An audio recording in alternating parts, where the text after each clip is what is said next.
Herodot, singurul serviciu de audioghid prin telefon din România.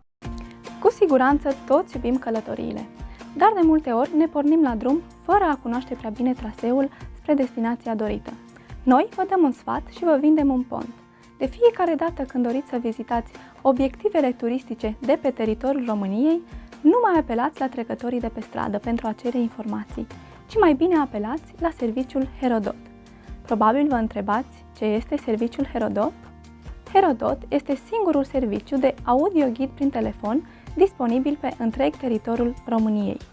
Serviciul Herodot vă stă la dispoziție cu o serie de informații, date istorice, evenimente, legende sau povești despre obiectivele turistice sau locațiile care astăzi reprezintă un punct de atracție din punct de vedere turistic. Cine poate accesa serviciul Herodot? Foarte simplu! Serviciul Herodot poate fi accesat de oricine deține un telefon mobil printr-un simplu apel telefonic, urmând instrucțiunile disponibile în urma apelului. Cât costă serviciul Herodot? Serviciul Herodot este disponibil gratuit apelând numărul de telefon 0332 780 780, apelul fiind taxat la valoarea unei convorbiri în rețeaua națională, în funcție de tarifele practicate de operatorul de telefonie al cărui client sunteți. Când este disponibil serviciul Herodot? Serviciul Herodot este disponibil 24 de ore din 24, fără a fi necesar să vă aflați în locația istoricului pe care doriți să-l ascultați. Unde putem găsi serviciul Herodot?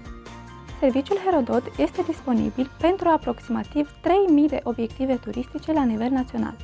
Codul fiecărui obiectiv este afișat în locuri vizibile în fiecare din locațiile în care acesta este disponibil. Acum vom urmări pașii pe care dumneavoastră trebuie să-i parcurgeți pentru a accesa serviciul Herodot. Pasul numărul 1. Apelați numărul de telefon 0332 780 780. Pasul numărul 2. Introduceți codul obiectivului format din 4 cifre. Atenție! După introducerea codului, nu mai apăsați nicio altă tastă.